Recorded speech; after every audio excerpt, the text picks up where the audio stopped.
Dan Ness, who's going to speak to us today.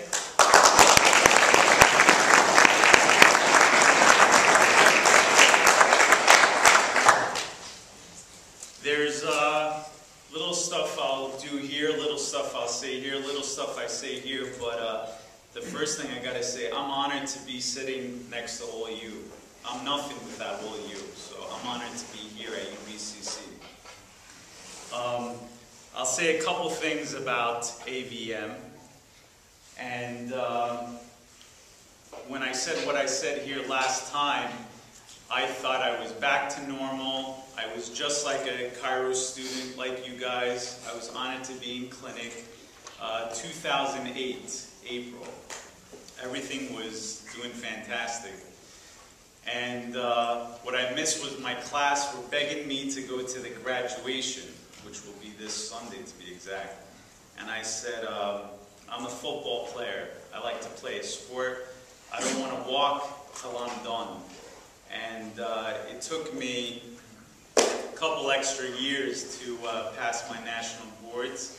But thank God, Dr. Irene Gold, that company, I respect them all, but that helped a lot. And yeah, we finally were honored to be back here for Dr. Funk's class in the clinic. And the class for him, I respect all of you so much.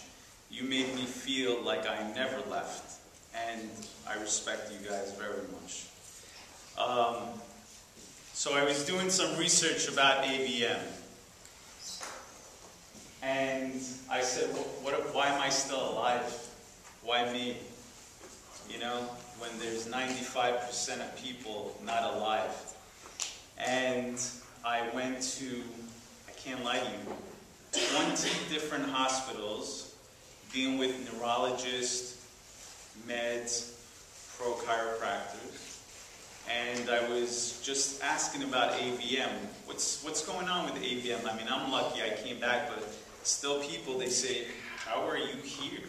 How are you here with this picture of your brain? I said, I don't know, dude. I'm just lucky to be here. And I'll give you a little respect to how much I care about women. More than men, I have to say. I like that too, yes, I do. There was one of our classmates in our class, she's here, G, and it was the PICO, and it was about a woman being pregnant, which is a gem. I'm a mommy's boy, so I respect my mom like my boss. And so I went up to the neurologist, I says, you know, they do ultrasound, right, for the babies, or for the wife? And they say, yeah, we do that. I said, well, do you do anything to check out the brain? They say, no. I say, well, you know, maybe one day they should. They say it's not possible, and I had some papers, they said it's not possible to check out the brain till they're 1 year old instead of 6 months old or 8 months before. And I say, let me ask you a question. You guys like cell phones? Cell phones has been around for like 20 years, and it used to be this big for military people. We never had a cell phone like this, and God forbid you don't have a cell phone right now. People are going to laugh at you. But if the USA and every country combined to make a cell phone, why can't we find a way to check out for AVM for every child born in this world? And then a couple neurologists came up to me, they said, ooh, that sounds good, you know?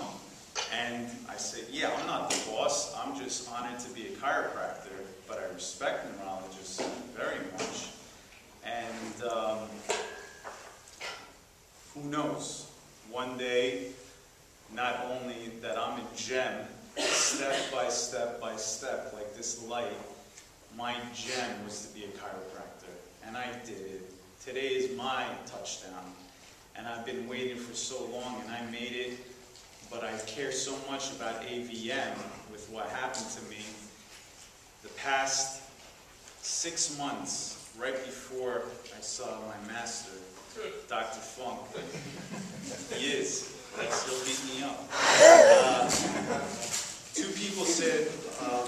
found this person in the hospital, and this was like a friend of a friend or a family of a friend, and we haven't heard about it. I mean, and then 3 weeks later they found out it was AVM, which AVM deals with congenital aneurysm. Some adults, 30, 40, 50, a lot of drugs, a lot of alcohol, they weren't born with it, but a lot of that creates aneurysm. Mine was congenital. So when I was born, we got the left, we got the right. It's always chill. That looks cool. You know, just hit google.com, you'll see all the pictures about AVM. And mine was like this, you know. Maybe something happens, maybe nothing happens. It's hard to find out. You know, it's true. It's hard to find out. But I want to fight for every child in this world, and respect to every woman when you have a beautiful baby coming out of you, to find out how to help out. What else do I say? When I walked out of here, I was feeling great, and all I cared was passing the exams. And then one day, I had a seizure, and I never had a seizure in my life, and I thought my brain was back in gear, no problem.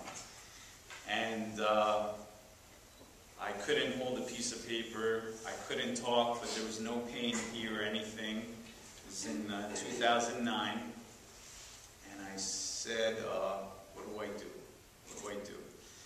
You know, I got nervous, and they said it's okay because you really should take Keppra, the medicine that I've been taking the past 3 years. And I hate to say it, but I love chiropractic. I hate pills, I really do. But I had to suck it up and take it. But the good news now, it's much less than what it was 3 years ago. And I couldn't pass my exams. I sat down and I wanted to go to one more doctor. And I only told Dr. Funk, and I didn't even tell my family, just my mom.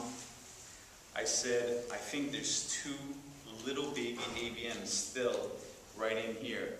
I says, just go get it. I'm tired of it. I don't like this. I thought I'm done, and I thought I'd walk. They say, the neurologist says, okay, no problem. We go get it. I said, good. In Columbia, New York. So this is pretty powerful what I said. They say, you know, legally just sign here. If something bad happens, you could go. I said, bring it on. Just do it. So they had me in the surgery, put me to sleep, anesthesia, and they go from the angiogram all the way up, and a nice neurologist, it just stopped. I mean, I was asleep, and I found out later what happened to this neurologist. His hands just, like he had some kind of seizure, but he's never had a seizure. His hand just dropped. And you're going to say, what happened to this guy? That's what I said, dude. I tried to ask the other doctors later on. He says, what happened? He says, we don't know. He couldn't move his hand. So at first I was like, oh, come on, I just want these 2 gone. I'm done. And after sitting down with a neuropsychologist, which I'm very pro that for everything, a side doctor there said, Dan, maybe it was a reason not to go inside you again. Maybe, you know, they don't want to take that chance, and maybe that guy wanted to really go in, but something happened. His work, no one's bothered his work in 25 years. Why me? Why then? So sometimes you got to look up there, and maybe they're saying something, whether we like it or not. They're saying, don't do it. And but we had a very cool surgery with the lasers. I love lasers. I can't wait to get a chiropractic laser. You know. It's like a gun, bang, bang, bang, bang. So I like that. But they went through the laser, 2 here, 2 posterior, and it sounded so loud, like hardcore rock and roll, which I like, Guns N' Roses. And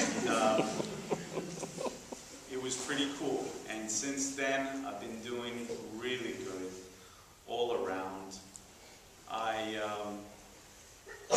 It pumped me up, and I started passing the national boards. For some people, it's an easy thing. For some people, it's hard. I gotta say one thing. If I can make it after all this, you can make it. That I guarantee.